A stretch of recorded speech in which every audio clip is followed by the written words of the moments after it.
Hi everyone and welcome back.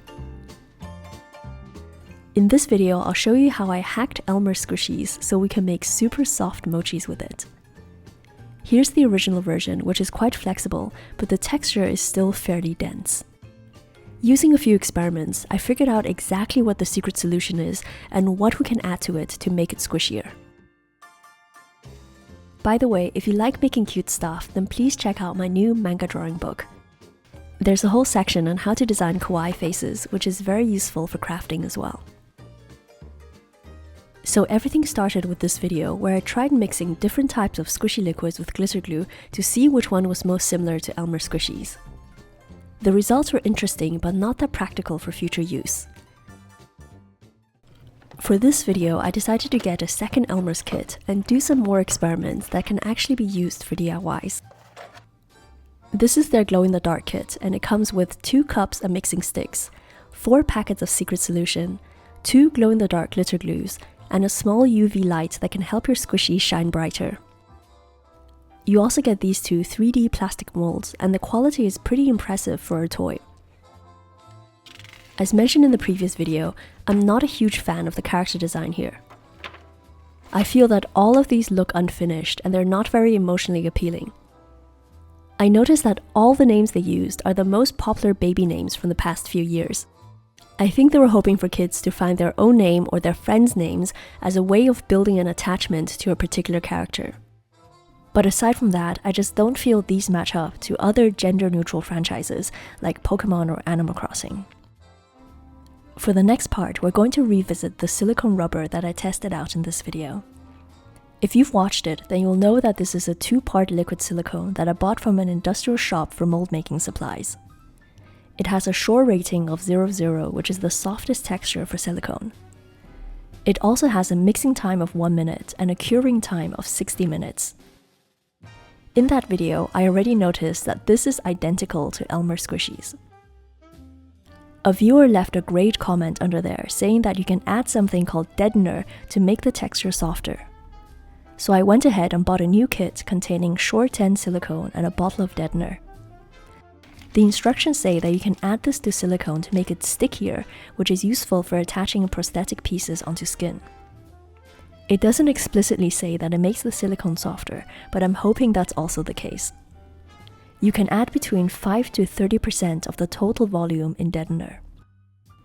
So this is what it looks like. The liquid is odorless and it has a very thin, slightly oily texture.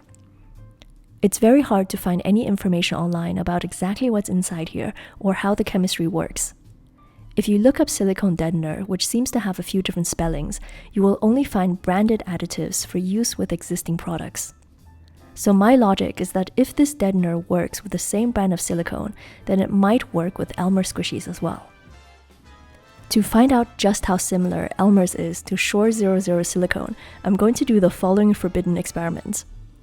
I'm going to mix part A of Elmer's secret solution with part B of the industrial silicone, and vice versa. If both of these cure without any problems, then it's safe to say that they're pretty much the same thing. One thing you'll notice right away is that both of these also look extremely similar. They have a thick, translucent texture and no smell.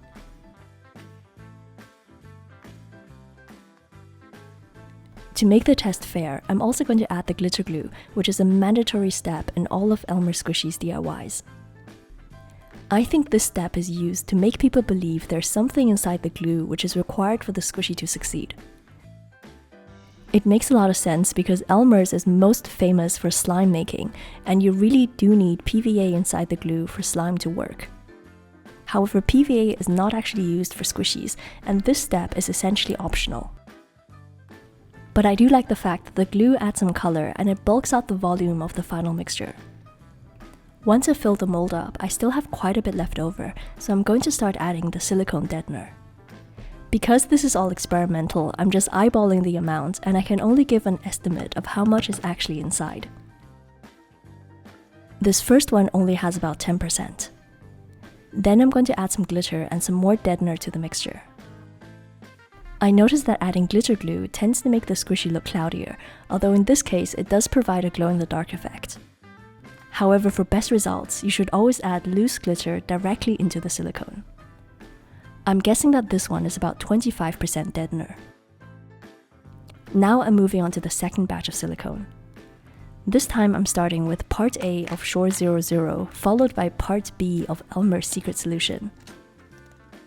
Then I'm finishing up with a yellow glow-in-the-dark glue and then adding everything to the mold. I do like the fact that you always get a bit extra in these kits, which is quite rare for craft toys. For the next part, I decided to add some random glitter, hoping to get a green or purple color. However, this ended up being a grayish tone, but I actually quite like it because I don't usually have muted shades for my squishies. I estimate that this one has about 35% deadener, which is more than a recommended amount. For the final squishy, I went even higher because I really wanted to see what the softest texture is that we can create before the silicone doesn't cure at all.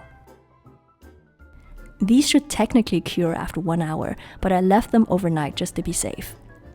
The regular Elmer squishy has cured without any problems, and this texture is exactly the way it should be. So I think their secret solution is simply Shore 00 silicone, and mixing the two brands together didn't make any difference. In case you're wondering, the wholesale bottles of silicone were 50% cheaper per gram compared to getting refills for secret solution. However, Elmer's is a lot easier to find in shops, and they're conveniently packaged if you prefer making smaller projects. Now let's move on to the first octopus. This one has a tiny bit of deadener, but it still feels very similar to the original Elmer squishies. The second one has about 25% deadener, and there's a noticeable difference in squishiness. As expected, the second batch of mixed silicone also cured without any problems. This appears quite soft on camera because it's fairly big, but it's definitely not the same texture as a mochi squishy. I have high hopes for the next one, which contains about 35%, maybe even 40% deadener. This is my favorite squishy texture because it has a soft, almost marshmallow-like consistency. It squishes very well and bounces back into place. And the final squishy didn't cure at all, so I think we found the limit for deadener. This one contains at least 50% and it's still completely sticky. And lastly, I'm going to paint the faces on using black acrylic paint. I think this is the step that's really missing from the Elmer Squishies kits, which might give the characters more appeal. I can totally understand that the logistics of having kids paint faces is just too complicated, so they decided to skip it. But there's still plenty of options like stickers, transfers, or pre-made faces like those from Rainbow Jellies or Jelly Sand kits. It's a real shame though, because it's a tiny step that makes such a big difference. I find this octopus shape is perfect for squishing because you don't have to touch the face area, so there's less chances of the paint coming off. If you want to see the DIY of how I made the mold, then please check out this video here. So here's the final lineup, and you can see a clear difference in each one. I have a theory that a lot of squishy solutions you find in craft kits already contain a certain amount of deadener. That's why they appear more liquid and why the final texture can be a lot softer. To be fair, the Shore 00 silicone from Elmers is already one of the best ones out there. Other craft kits like Puni Gel or Jelly Res clearly use different Shore ratings, which results in the final product being a lot harder.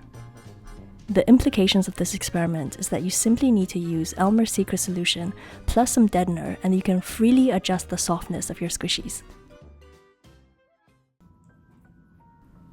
As a final test, I'm just curious to see how well these glow. I was pleasantly surprised by the effect, especially considering that the glitter glue only makes up a small part of the final squishy. You can make it shine even brighter by charging it up with a UV light. These actually look a bit like little ghosts, which is perfect for Halloween. Not surprisingly though, you'll notice that the squishiest octopus glows the least, and this is because the deadener has replaced more of the material which contains glowing pigment. I hope this video is useful, and please subscribe if you want to see more. I'm Joanna, thank you for watching, and I'll see you soon. Bye!